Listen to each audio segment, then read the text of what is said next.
Hello, my darling, and welcome to day 4 of the 100 Days of Self-Love Challenge. Today, we're going to be talking all about boundaries and how beautiful they are. Let's be honest. Let's call a spade, as we say in Yorkshire. Not everyone's going to like you setting boundaries. And not all of us are good at setting them, even though there are some that we know we need to set because somebody's taking utter advantage of us. You know who they are. You still may have difficulty actually setting that boundary. So, first and foremost, you have to understand that not everyone's going to want you to set them. And that's okay. That's a them problem over there. The reality is that people like us, and this sounds harsh, and I really don't mean it to, but people like us to stay small. People like us to stay amenable and malleable and available for them. But part of self love is protecting your own needs, wants, and desires, protecting your goals, your dreams, your hopes, protecting your energy, protecting your time, protecting your emotions. And yes, there will be some people that will accept that you setting new boundaries. And quite frankly, we teach people how to treat us. So the more boundaries we set, the more easy we are to comprehend almost, because we know people know what to expect from us. They know how we behave. They know our wishes and desires. That's well adjusted, nice, normal people. People that like to manipulate you, whether they're have narcissistic tendencies or victim tendencies, or they just rely on you so much because they're not coping with their own lives. Those are the people that are going to struggle when you start to set your boundaries. So what do you do? And first of all, I would suggest making a list of your boundaries that you actually want to set. So write it down, because when you write it down, it becomes real, it becomes more authentic to yourself. You have time to adjust it, to cross stuff out, put new stuff in. But it also means that you're setting kind of your own schemata, the rules of which you want to live your life. And when they're down on paper, you can then go, okay, that doesn't really, that's just nonsense, or I need to make that more specific. And you get this kind of rules. And then you can figure out, okay, which ones matter to me the most and prioritize them. And then then you can write names next to the people that you need to have this specific conversation with, or you need to talk to them or set these boundaries in place. So it could be a mother-in-law that just lets herself into the house whenever she wants without even letting you know. It could be kids that walk in and out of your bedroom even when you're sleeping can wake you up. I mean, I'm talking about older kids now. Little kids is a different story. It could be that worker, that co-worker that always thinks that you're going to be available to take the minutes of the meeting because they want to Skype it. Or, there's so many people in our lives, darling, that will walk all over us if we let them. Okay? Because we teach people how to treat us. And when we want to love ourselves better, we have to teach other people that we don't accept that anymore. That thing that you've been doing affects my mental well-being, affects my emotional well-being, affects me as a human being. Okay? And they have to get it, as I said, that if they don't agree with it, it kind of tells you where they are in your life, don't you think?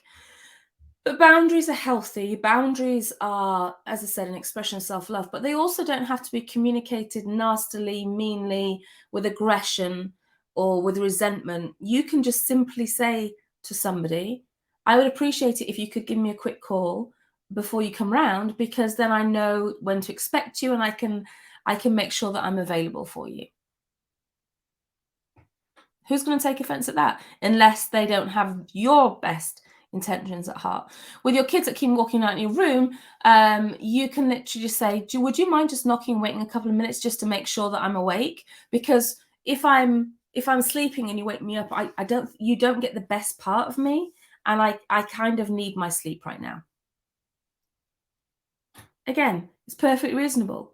If your coworker keeps on expecting you to do the lion's share of the work, just say, I've noticed that on these mornings, I get a little bit behind on my work. So how about we take it in turns to do the minutes of the meeting? Therefore, we can make sure that everybody has a fair shot at their own work.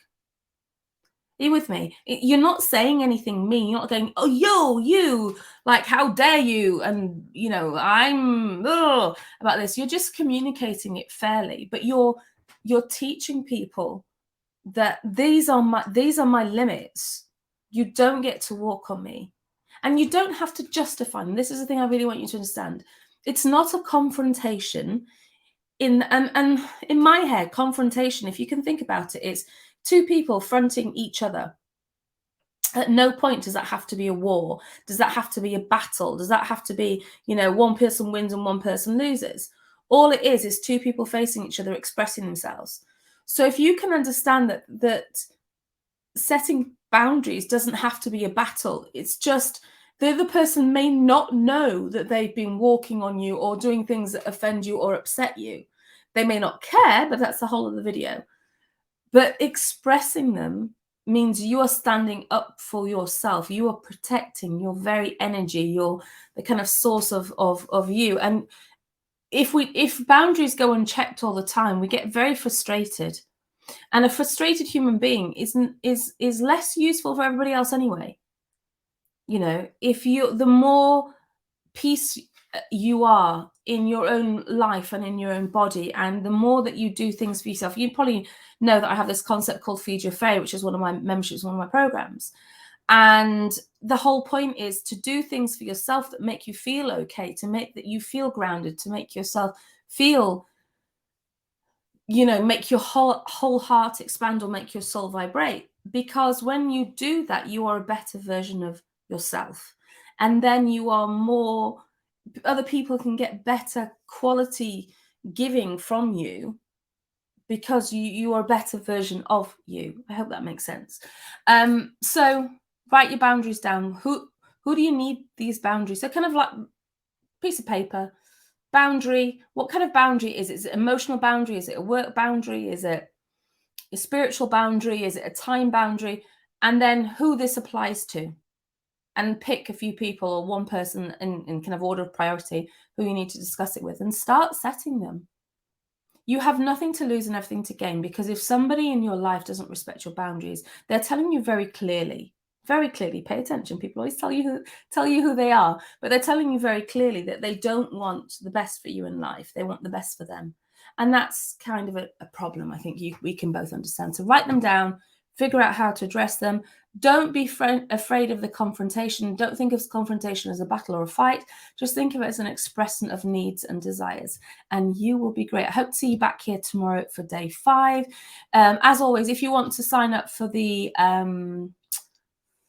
worksheets or any email reminders that we send out, you can go to www.100daysofselflovechallenge. The link is below this video. And if you want to ever know more information about my Future Faith programs or memberships, you can message me or email me at kate@kategrosvenor.com. All right, my lovelies, take care, and I'll see you tomorrow for day 5. Bye.